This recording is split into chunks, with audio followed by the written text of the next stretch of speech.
Nay, pansit! Mukhang espesyal ata ang hapunan natin ngayon ah. Espesyal din kasi ang araw na to, anniversary namin ng tatay nyo. Kaya hintayin natin siya maghapunan, ha? Yung puti lang ang mata nyo kaya hintay doon. Ano po, Nay? Tsak na mamaya pa ang dating ni Itay. Nakita ko na naman si Itay, Nay. Backride na naman niya yung kabit niyang si Presi.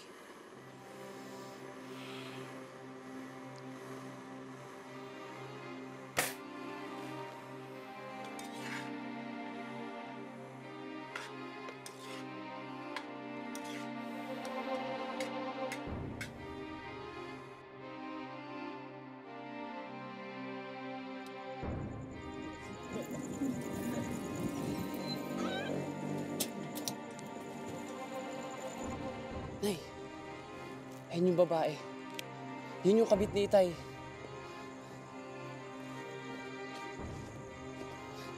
Nay! Nay, ba't di ka sumusugod? Headline na tayo ng buong bayan dahil dyan sa babae ni Itay. Asartalo na rin ako sa mga tropa. Wala man lamang ba kayong gagawin? Anong gusto mong gawin ko? Sugurin yung babae niyan at layasan ng tatay mo? Yun ba? Alam mo, Michael, nung bata ako, madalas kong marinig na nag-aaway ang magulang ko nang dahil sa babae. Hanggang natuloy sa hiwalayan. Kaya nila ako pinamigay at sa ibang pamilya ako lumaki. Pareho ako ng nanay ko eh. Pareho kami nakapangasawa ng babaero. Pero ayoko na magaya kayo sa naging kapalaran ko. Ayoko na maranasan niyo ang hirap ng siraang pamilya.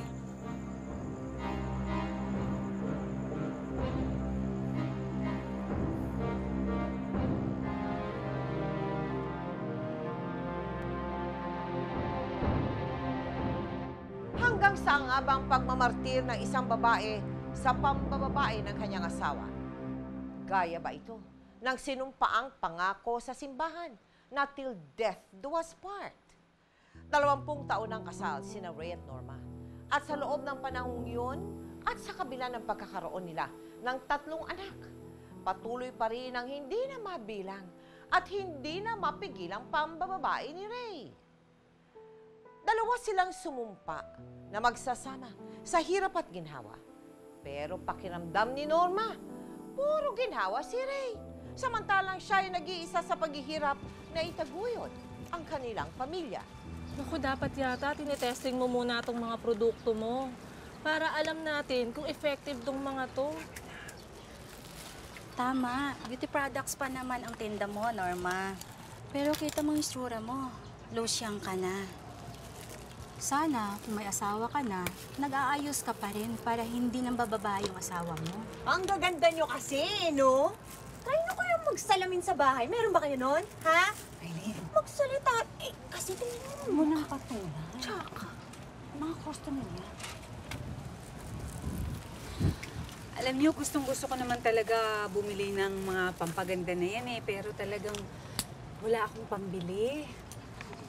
Norma. Naku, buti nakita kita agad. May nangyaring masama kay Ray. Ha? Ano? Na, paano asawa ko?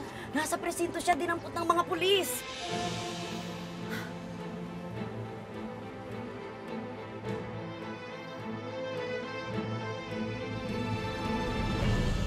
Ray! Ano nangyari? Bakit kayo hinuli? Tulak ko na siya ba yung asawa niyo? Ha? Norma, huwag ka maniwala sa kanila. Pinagbibintangan lang nila ako. Sir, baka nagkakamali kayo. Imposible na maging pusher ang asawa ko na hindi gumagamit yan. Yun ang akala niyo, Mrs. Pero nag-positive na rin siya sa drug test. Isa pa, huling-huli namin sila sa akto, ang bentahan. Katunayan, sa mister niyo bumagsak yung mark money na binigay ng asset namin sa kasama niyang babae. Babae? Sinong babae? Si Presi Pujeda po. Matagal na po siyang under surveillance ng mga pulis. Si Presi? Yung babae mo? Ano, magkasama kayo nahuli? Magkasama rin kayo gumagamit? Ray, ha? Hoy! Uy, hinapahamak mo yung asawa ko? Excuse me, no? Aba, malay ko ba na bukod sa akin, mahilig pala magbato din ang asawa mo? Tsaka, mukhang kasalanan mo kung bakit nag-a-addict yan tsaka ng bababae. Tignan mo nga, sino ma-hide dyan sa itsura mo? Diyos ko, mukha mo palang expired na ako. Norma!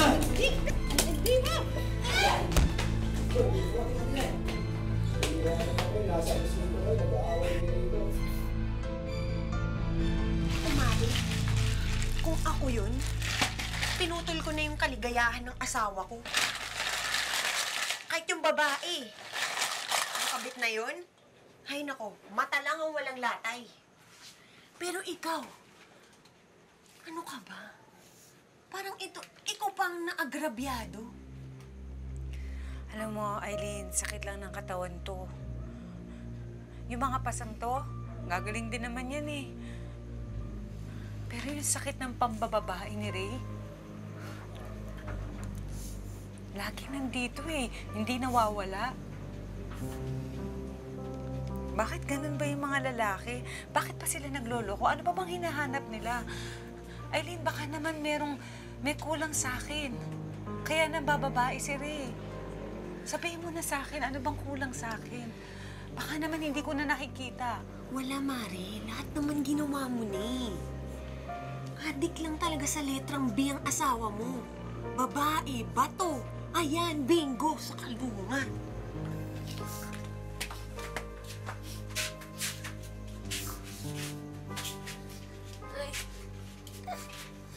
Nakita ko si Itay. Nakakaawa naman siya eh. Pwede dapat ko siya sa kulungan? Oo nga po, Nay. Puntahan niyo na po si Itay. Tulungan niyo po siyang makalabas ng kulungan. Alam mo mga anak, walang piyansa sa kaso ng tatay niyo. At ayoko na siyang makita. Masyadong mahilig yung tatay niyo kaya napapahamak. Ngayon, magtitino na yan sa kulungan. Pero ang balita namin, ililipat na si Itay sa district jail. Nay, dun din daw ililipat yung babae niya.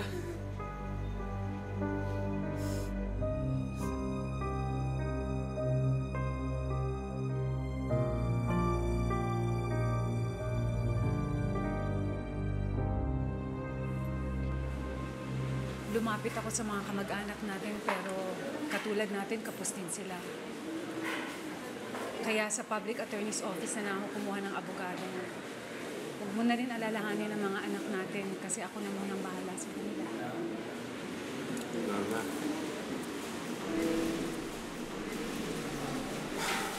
Inaamin ko, babaero ako. Nambabahay ako. Pero hindi ako addict. Hindi ako pusher. Yung paggamit ng droga, minsan lang yun.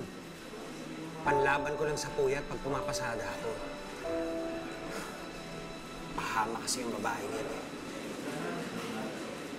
Norma, sana pag nakalabas ako rito, mapatawad mo ako. Alam mo rin, yung pagpapatawad, madali yun. Pero yung lumimot, mahirap yun. Eh ngayong nasa kulungan ka, paano ko makakalimot? Etong mismo kulungan ang nagpapaalala sa akin sa mga kasalanan.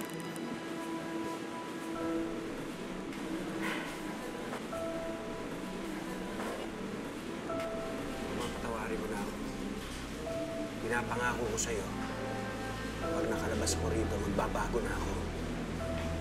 Hindi na ako mabababae. Kaya wag mo sana akong hayaang mabulok dito. Huwag ka mag-alala.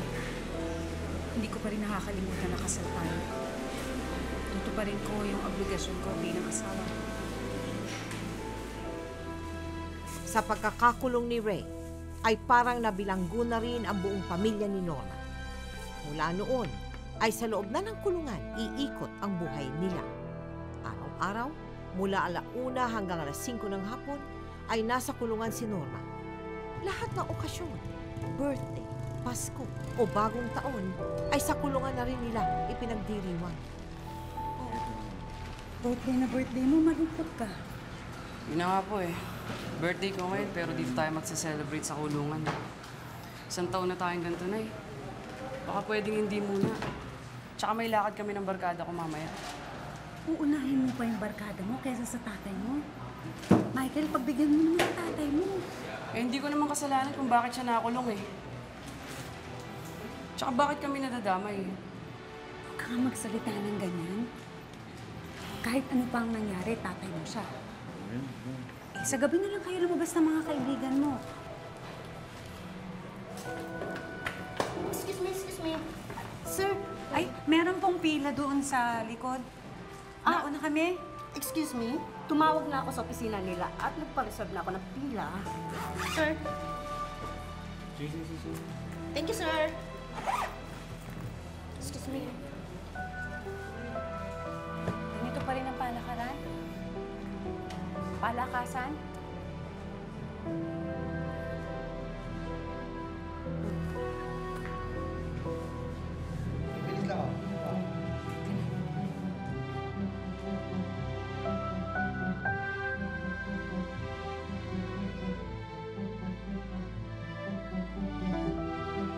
Lahat na rin ang klaseng trabaho ay pinasok na ni Norma para lang maitawi ang pamilya. Pakiramdam ni Norma, hindi lang siya ina sa 3 niyang anak, pero parang naging ina na rin siya ng kanyang asawa.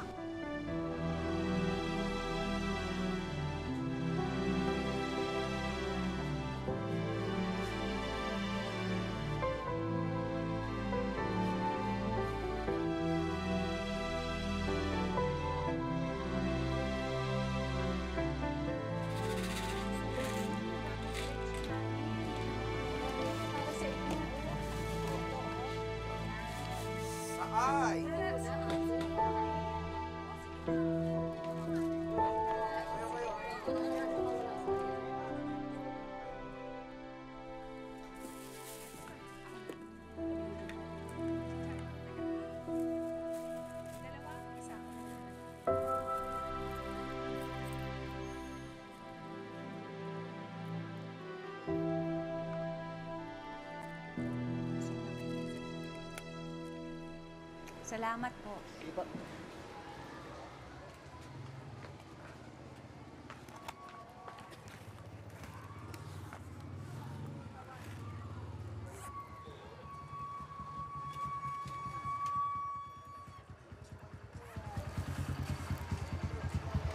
Mare! Oh, anong ginagawa mo dito? Sinong dadalawin mo? Mare, nakulong kasi ang asawa ko. Yung pagbintangan ng hold up ng Bombay.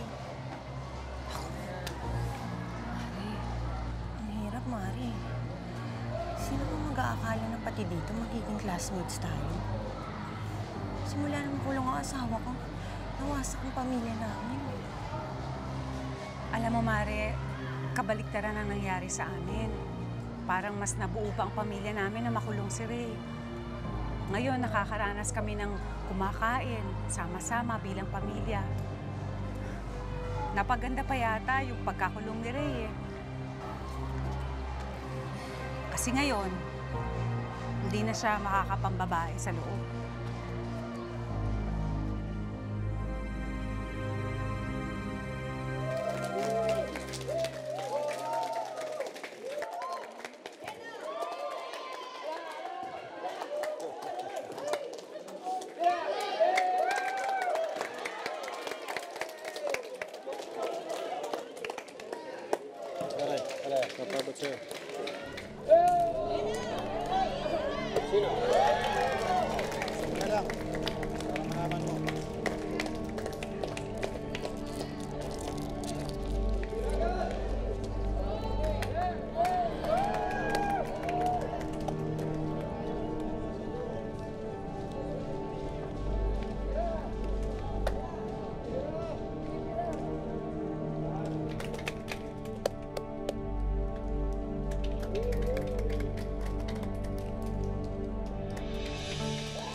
sigurado babawi ka, ha?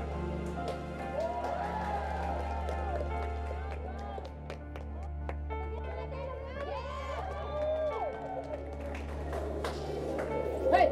Ba't kasama kayo? Balik sa pwesto! Balik!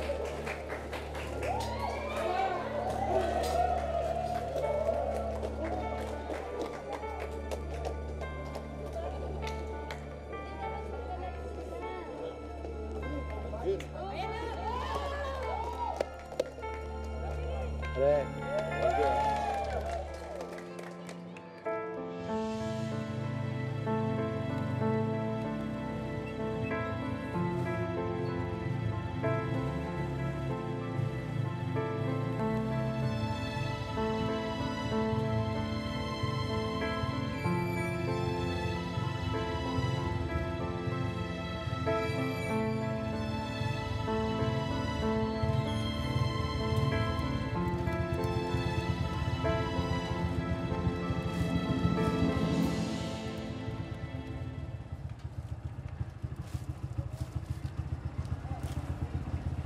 Eto pong bayad.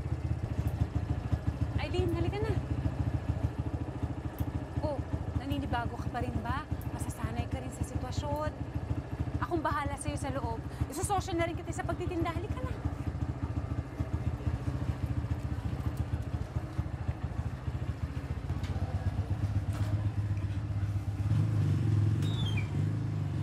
Ang bait mo talaga, Norma. Napakaswerte ni Ray sa'yo. Kaya dapat lang di ka niya ipagpalit sa kahit kaninang babae, no? Halika na, tulungan mo kaya ako. Sige. Aray? Sakit. Oh, ayos ka lang? Oo. Ayos ka lang. Okay lang ako. Bigla talagang sumusumpong tong sakit ng tiyan ko eh. Alam mo, baka ulcer lang ito. Ano ka ba, Norma? Huwag mong binabaliwala yung mga ganyan. Dali na kita sa doktor. Naku, wag na, Mare. Sa baon lang ng mga anak ko, tapos yung pagkain ng asawa ko. Kulang na yung kita ko, tapos pambabahid ko pa sa doktor. Wag na. Halika na. Kaya ko to, lilipas din. Halika na, halika na. Sige na. Good morning.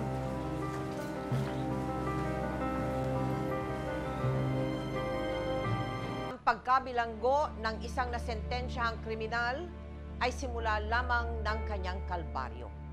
Gaya ng iba pang mga kulungan sa Pilipinas, overcrowded at kulang sa pasilidad ang Bataan District Jail kung saan nakakulong si Ray. Mula nang ipasa ang anti-drug law, from 36,000 prisoners, umabot na sa mahigit 60,000 ang nakakulong. Pero hindi naman nadagdagan ang bilang ng mga kulungan at mga serbisyo para sa kanilang mga pangangailangan. Habang tumatagal si Norma sa pagdalaw sa kulungan, ay nadaragdagan din ang mga nadidiskubre niyang maling sistema dito. Kagaya na lang ng pagko-convert ng conjugal rooms para gawing isolation rooms ng may mga nakakahawang sakit. Ang kakulangan sa conjugal rooms ay nakakabawas pa sa bibihira na ngang panahon na pribado silang nagkakasamang mag-asawa. Ang lalawak ng opisina ng mga officers tapos itong konjugalan ang babawasan nila. Bah, karapatan natin to mag-aasawa, di ba? Importante sa atin to. Naawa tuloy ako dun sa mga misis na hindi nakapasok. Kung gusto mo, wag na muna tayong gumamit nito sa 1 linggo. Ha? Bakit naman? Ayaw mo na ba ako makasama? Ba hindi? Kasi birthday ni Warden sa susunod na linggo. Kaya may pa-activity siya para sa mga preso.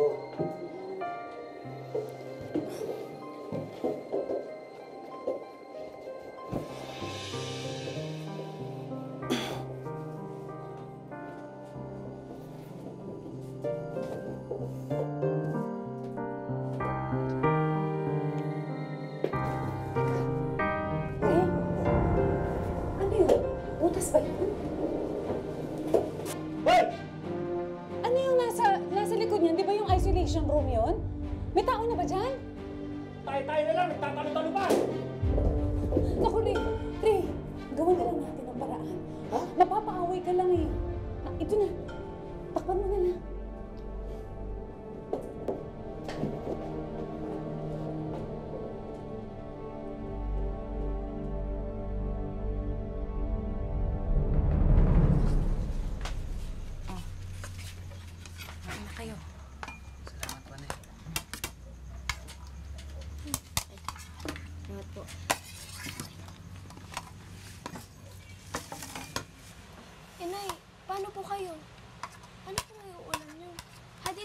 tayo dito. Nako, wag na. Wag niyo akong alalahanin. Mas kailangan niyo yan eh. Dahil pagkatapos nito, anong gagawin niyo? Mag-aaral kayo ng leksyon niyo. At saka, pag nakita ko ng busog kayo, busog na rin ako. Nay, si Kuya daw po, titigil na sa pagpasok sa school. Kasi alam ko naman po na nahihirapan na kayo sa pagbabayad ng tuition ko. Kaya naisip ko na magtrabaho na lang po para makatulong po ako sa inyo. Michael, walang hihinto ng pag-aaral, ha? Tungkulin namin mga magulang ang paaralin kayo. Huwag ka magsasalita ng ganyan. Kain na.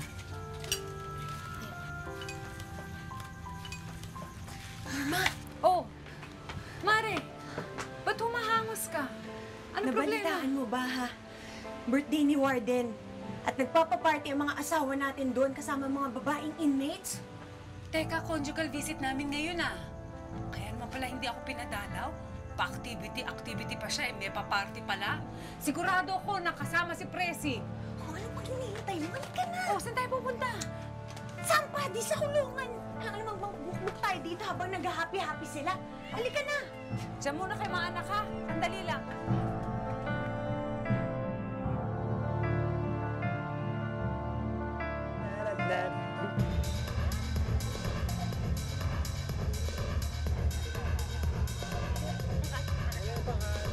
Arden, happy birthday po.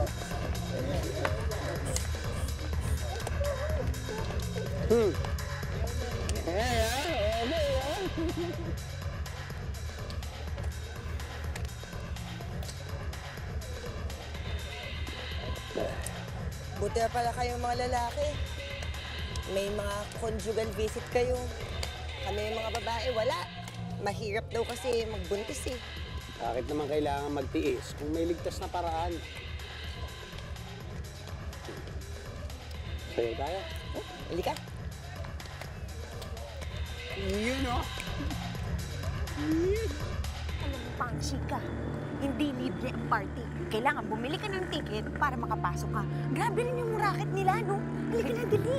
Kaya naman pala panay, babae na inmates ang inimbita ni Warden. Hasalit na pamilya nila. Pagkakakitaan nila yung mga asawa natin. Oo, sinabi mo. Teka.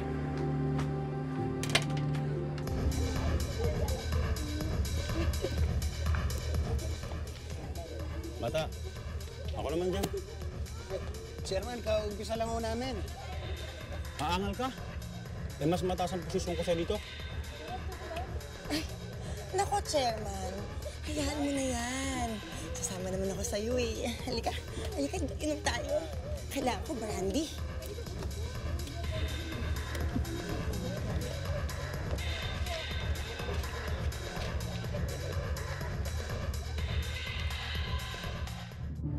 Nakalak pa ata.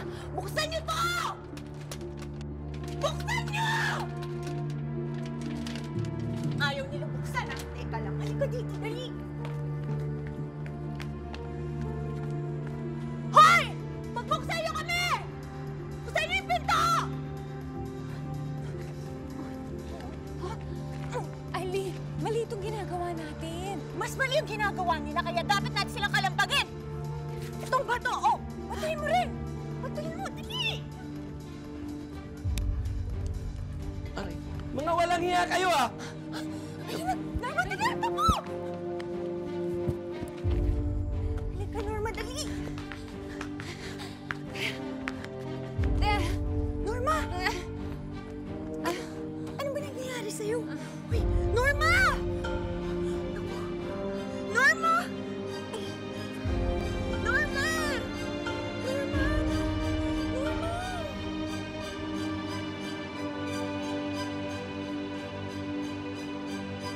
Ayaw pa sanang kumonsulta ni Norma sa doktor dahil nanghihinayang siya sa pera. Pero ang binabaliwala niyang pananakit ng tiyan ay dadagdag pa pala sa patong-patong na problemang kanyang pinapasan. I'm sorry kung naghintay uli kayo ng matagal. Kinailangan ko po kasing i-rerun ang biopsy at ultrasound results niyo para masiguro ko ang findings ko sa inyo. Dok, ilang beses na kaming pabalik-balik dito. Inutang ko na ang pamasahe at pambayad ko sa inyo. tapatin niyo na ako, Dok. Ano ba talaga ang sakit ko? You have cancer of the uterus, Mrs. Diwa. Stage 1. I'm sorry. Cancer?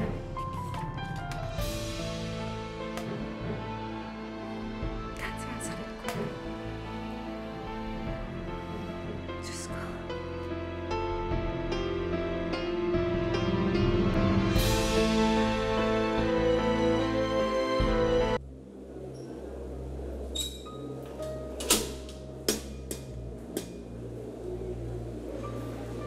Oh. Ba't ngayon ka lang pumunta rito? Nagkasakit kasi ako, Ray. Pwede ba, Norma? Tigilan mo na nga yung pagdadahilan mo. Alam ko naman kung bakit di ka pumunta rito eh. Dahil dun sa kahihiyang ginawa niyo ng kaibigan mo nung isang gabi. Alam ko namang hindi talaga tama yung ginawa namin. Ay, talagang hindi tama. Alam mo ba, pinatawag ako ni Warden. Eh, kung pag-inita nila ako rito, mamaya makadagdag pa yan sa kaso ko. Letse naman eh.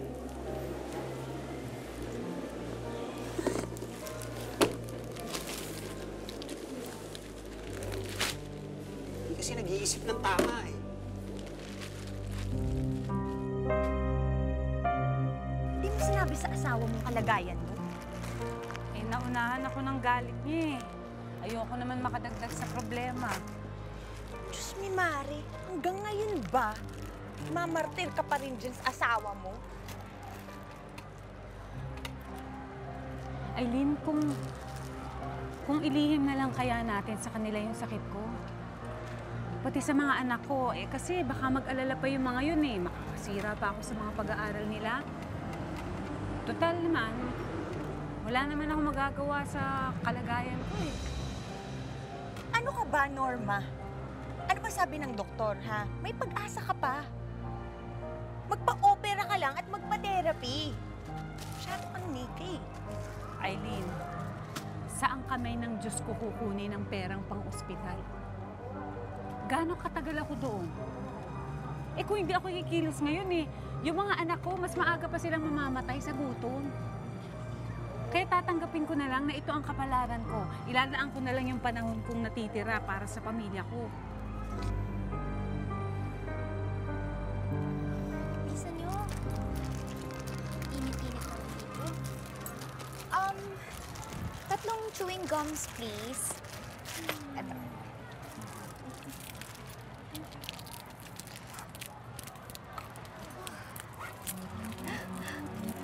Ba? Talaga? Tara, pasok na tayo.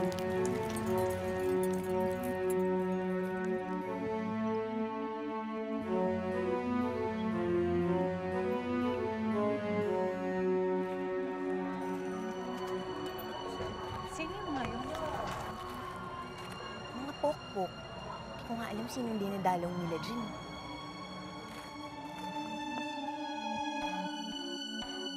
Alat yata ako. Si Presi, inaagaw ni Chairman ng isang gabi. Tapos yung misis ko, gumawa ng gulo.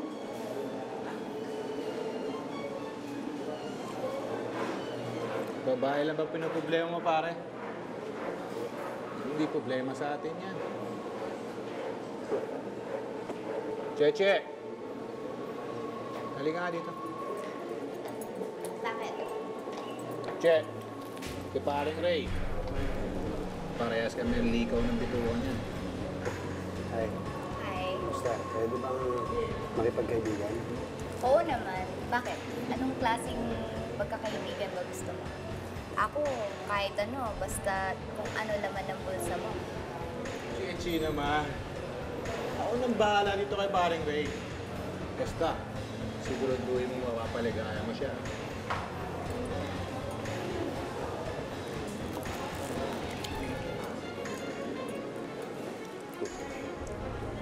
Pare, paano mo pa pinapapasok ang mga chicks dito?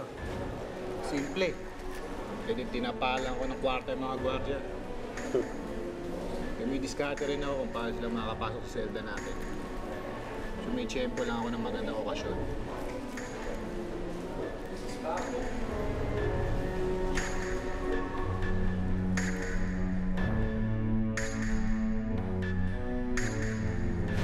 Patuloy sa paghahanap buhay si Norma sa kabila ng karamdaman niya. Patuloy pa rin ang paglilihim niya ng sakit sa pamilya.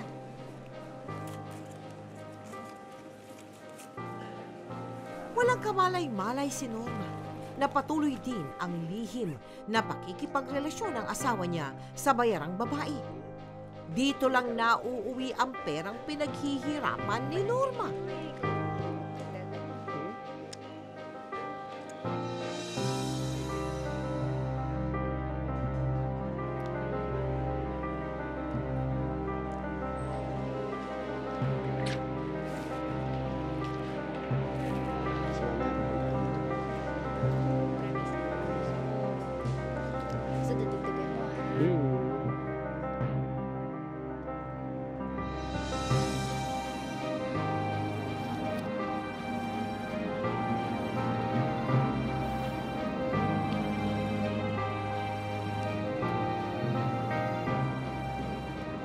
Norma, pahinga pa Cindy.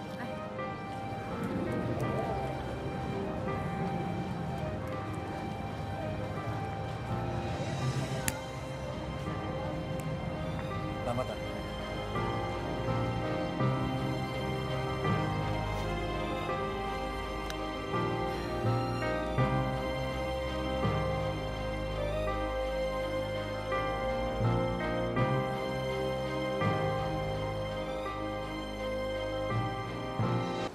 Ilagay mo sa kusina.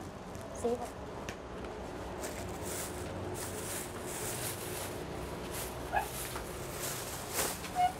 Nay, magpapaalam mo sana kami sa inyo ni Kuya. Bakit? Saan kayo pupunta? Kasi yung nagyaya po yung kaklase ko sa Christmas party sa bahay po nila. Kasama ko na din po si Merwin. Pumayag pa naman ng tatay niyo na dito akong magpasko kasama ninyo. Di puntahan niyo na lang po ulit si Itay sa kulungan. Sige na, Nay. Ngayon lang naman ako makakaranas mag-party. Sige, payag na ako. Basta huwag kayo manggugulo doon, ha? Opo. Naawa din kasi ako sa tatay niyo. Mag-isa siya magno-noche buena. Sige, babalik ako sa kulungan. Ay, ako, gabi na pala eh. Baka hindi na ako papasukin doon. Papakinsapan ko na lang yung mga gwardiya. O, luluhod ako sa kanila. Gagawin ko yun. Basta lang makasama ko ang tatay niyo. O, sa mga anak ha, bahala na kayo dito. O, si Merwin ha. Alagaan niyo yun. Huwag niyo iwan-iwanan ha. Sige. Merry Christmas! Merry Christmas po. Ingat kayo.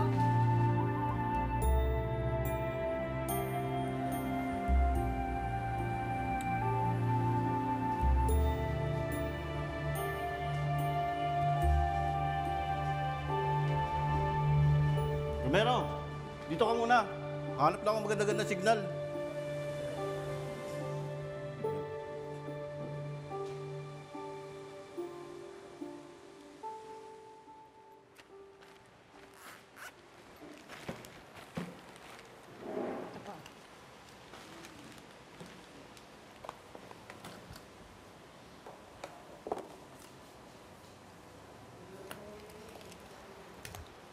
Merry Christmas po.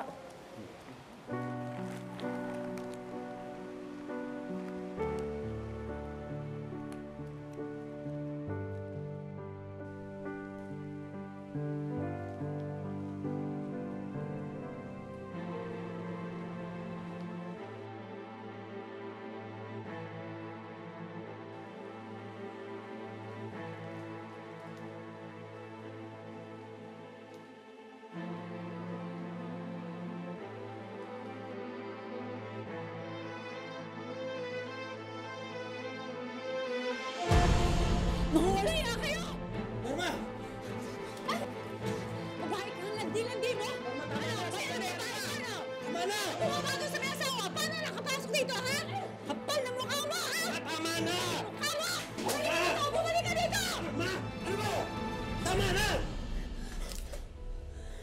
Ilang beses mo ba akong lolokohin, ha? Ilang beses mo ako magmumukhang tanga? Kunwari pa, nagmamagandang loob ka. Yung pala...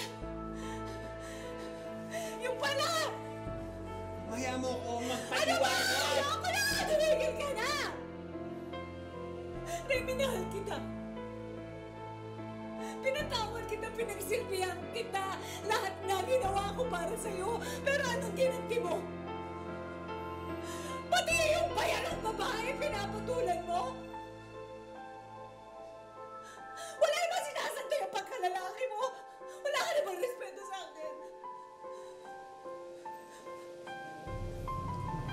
Ayoko na rin. Ayoko na. Puno na ako sa'yo. Hindi ko na kaya to. Makikipaghiwalay na ako sa'yo.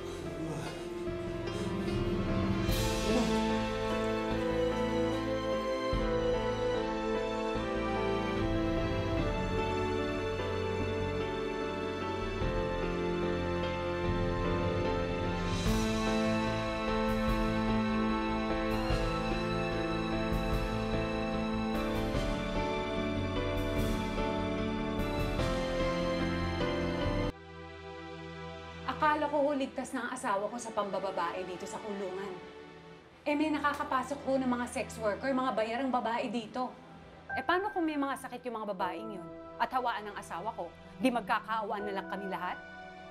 Totoo ba sumbong niya na nagpapasok kayo ng sex worker dito? Sir, hindi kami nagpapasok ng popok dito. Mrs. Diwa, baka naman nagkamali lang kayo ng tingin sa mga dalaw namin dito. Maraming dalaw dito nung Pasko. Hindi biro yung binibintang nyo. Saka huwag kayong basta-basta magpaparatang ng wala kayong sapat na ebidensya. Hindi pa ba sapat yung nakita ko? Kung ayaw niyo maniwala, ilalapit ko to kay Governor. Mrs., huwag mo sana kayong pabigla-bigla sa desisyon nyo. Hayaan nyo. Paimbestigahan ko itong nangyari. Ang kailangan ko sa inyo, aksyon ninyo. Dapat humatanggal sa pwesto ang mga sangkot sa pagpapapasok ng mga sex worker dito.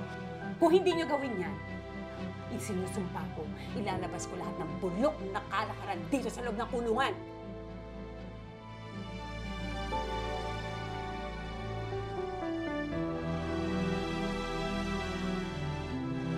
Alam niyo ba, ha? Yung nanay niyo, sumbungera. Kaya pinag-iinitan ako ni Warden. Kaya wag niyo akong sisisihin kung nang bababae ako. Dahil masama ang ugali ng nanay niyo.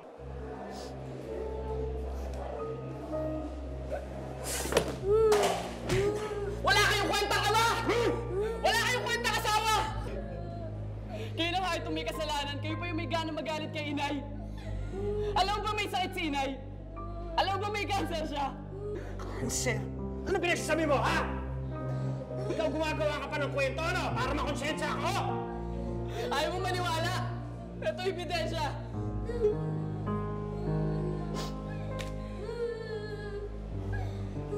Yan ang medical result ni inay. Nakita ko yan, tinatago niya. Nakumpirma ko na rin kay Tita Eileen yan. Sabi nga, ayaw nga daw niya magpagamot. Ay, wala tayong kaalam-alam. Halos si buwis na pala ni inay buhay niya para sa atin.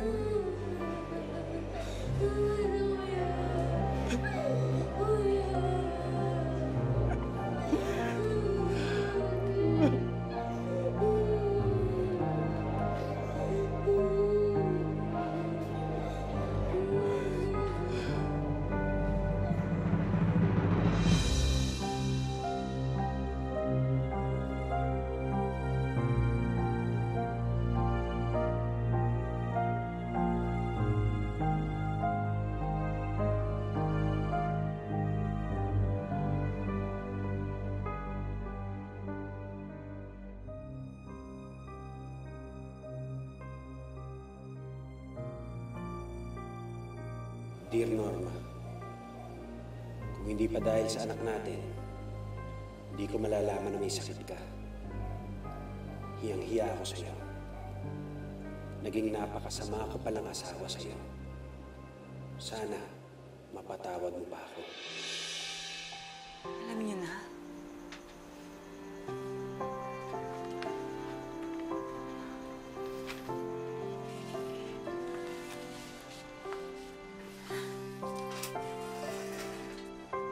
pagod na ako eh. Hindi ko alam kung mapapatawad ko pa ang tatay mo ulit. Naalala niyo ba, Inay?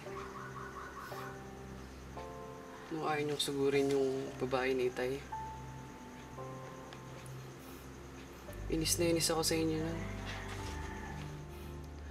Sabi ko nga, ang duwag niyo naman. Pero unti-unti ko naintindihan ang lahat. Nakatapangan pala yung pinakita niyong yun. Para hindi lang masira yung pamilya natin. Kaya ngayon pa ba naman kayo susuko, Nay? May sakit din si Itay, Nay. Hindi sakit sa katawan, kundi sakit sa pagkatao. Pero nagsisisi na siya, Nay. Gusto na niya magbago. Nay, tulungan natin siya.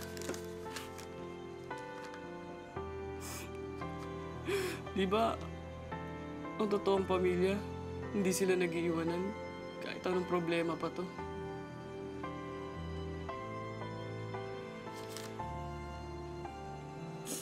Huwag kang mag-alala, anak. Ilalaban ko ang Itay mo. Ilalaban ko ang pamilya natin.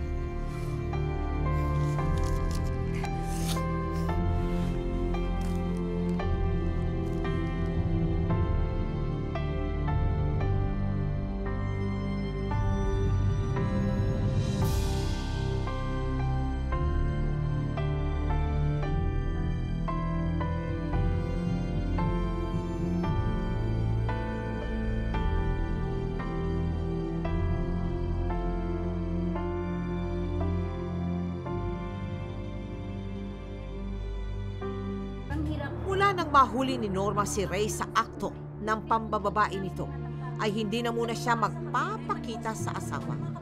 Kasama ang iba pang mga misis na may asawang nakakulong, ay nagkalakas loob silang lumapit sa tanggapan ng gobernador. Dito ay siniwalat nilang lahat ng nalalamang katiwalian sa kulungan. Gaya ho nung illegal na pagpapapasok ng mga sex workers doon. Yun hong inaasahan naming institusyon na sana yung magtuwid ng mga mesala ay siya pang magkukonsinte na gumawa ng masama. Ipagwawalang bahala ko na sana lahat ng ito eh. Dahil wala namang nangyari nung nagsumbong ako kay Warden. Wala. Pero alam niyo, tama ang anak ko eh. Hindi ko dapat pabayaan ang asawa ko sa kulungan. Responsibilidad nila ang bantayan ng asawa ko. At obligasyon din namin mga asawa ang pangalagaan ng pamilya namin. Kaya lalabang kami dito. Dahil nagiging bantana sa pamilya namin ang maling pamamalakad nila. Hayaan niyo, ijajari natin itong pangyayaring ito. Sana ma-pick up ito ng National Press para tuluyang makalampag ang kulungang yun. Jeff, kunin mo yung mga pangalan nila para mabigyan natin sila ng formal complaint. Excuse me. Bilib ako sa'yo. At least ngayon, matuto ka nang lumaban.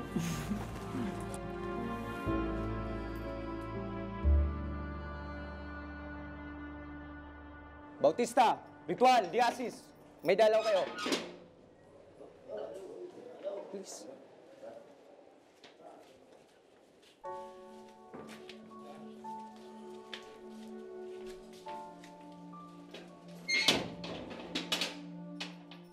Sa pagkawala ni Norma ay saka naman unti-unting na-realize ni Ray ang kahalagahan ng asawa. Isang kasamahan sa loob ng bilangguan ang hihikayat kay Ray na sumama sa pagbabible study nila. Ang pagbabalik loob ni Ray sa Diyos ang tunay na makakapagpabago sa kanya.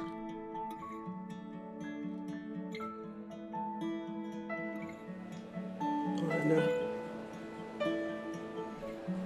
miss ko na kayo. Sana'y laging kapiling, yan ang aking dalangin. Mapakailanman, hindi magbabago. Ang sinisigaw nitong aking puso. Diwa! May dalaw ba? Magpakailanman.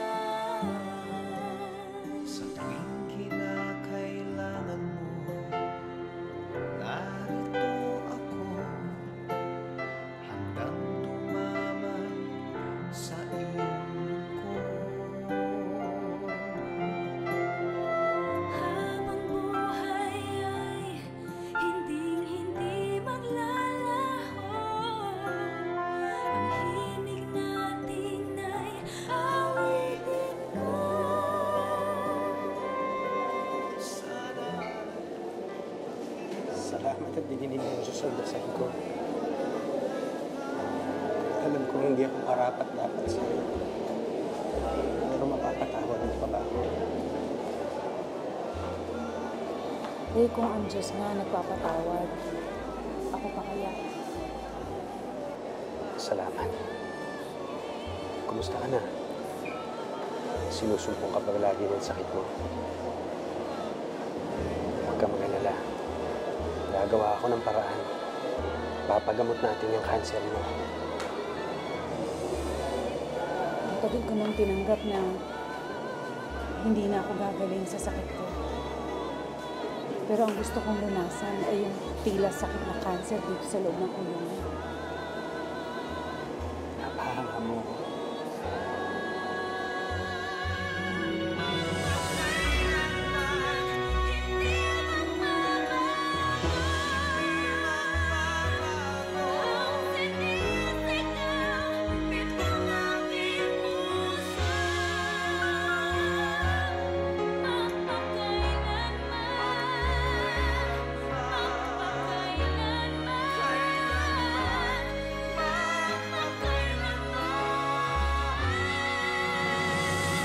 Di magwawakas hanggang sa dulo ng mundo.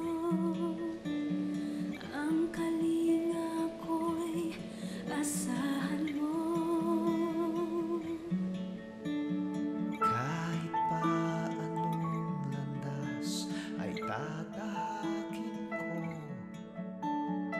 upang tayo'y di magkalayo.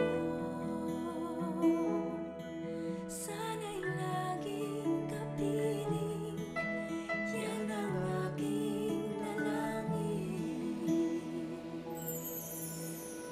Magpakailanman, Ray, isuot mo ang singsing na ito, tanda ng aking pagmamahal at katapatan. Sa hirap at ginhawa, sa karamdaman at kalusugan, ngayon at kailanman. Magpakailanman,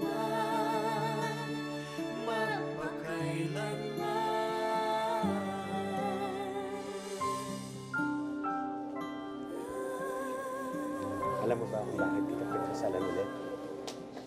Kasi ngayon ko lang totoong nararamdaman lahat ng mga ipinangako ko sa'yo nung unang araw na kinasal tayo. At pinapangako ko sa'yo, tutuparin ko lahat yun habang nabubuhay ako.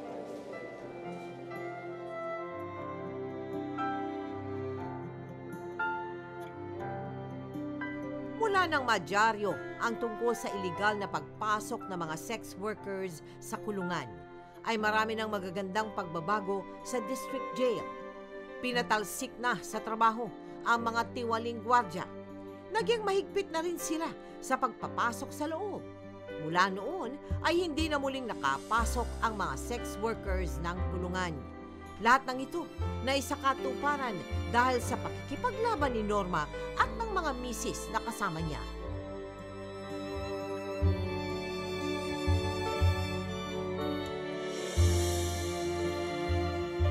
Norma, nung makulong si Ray, anong pakiramdam mo nun? Nahirapan ka ba? Opo. Nahirapan ka? Bakit? Kasi po parang napilay po ang pamilya namin. Wala akong katulong sa trabaho. Oo. Ako lang po mag-isa. Oo. Saka parang di ko alam kung saan ako kukuha ng lakas. Oo. O so anong ginawa mo para malampasan mo yung problemang yon? Niisip ko po yung mga anak ko. Saka yung Diyos na lang po, inano ko. Kaya niya binigay sa akin yun. Pagsubok lang lahat yun. Kaya ko yun. Ano nag-udyok naman sa'yo para i-expose yung pangyayari sa loob ng kulungan na pumapasok yung mga sex workers pala doon? Kasi nga po, pag may pera po pala, ang mga asawa namin, pwede po pala silang mag-request, magpapasok ng ganun doon. Oo. Eh, paano naman po yung pamilyang sisirain noon? Hindi ka natakot, Norma, nung in-expose mo yun? Hindi po. Hindi? Oh, pero kung makakalaya na si Ray, sa tansya mo ba si Ray nagbagong buhay na? Na-realize na ba niya yung mga kamalian niya? No, napagtanto-tanto na ba niya na mali yung mga gawain ganoon? At siya ba handa na magbagong buhay? Opo, sinabi niya naman po. Talaga daw kasi Doon. gusto niya magbagong buhay. Sa kasalukuyan ay patuloy pa rin si Norma sa pakikipaglaban sa sakit niyang cancer. Ano man ang kahihinatnan ng kanyang kalusugan, ba't hindi Norma na nagtagumpay na siya sa pinakamahalaga niyang laban, ang mapanatiling buo ang kanyang pamilya. Sa muli nilang pagpapakasal, muling umaharap sina Ray at Norma sa Diyos para mas lalo pang patibayin ang kanilang pagsasama. Dahil sa bawat mag-asawa o magkasintahan, dapat nangunguna ang katapatan sa isa't isa at nangingibabaw ang 10 utos ng Diyos na dapat nating sundin ngayon, bukas at magpakailanman.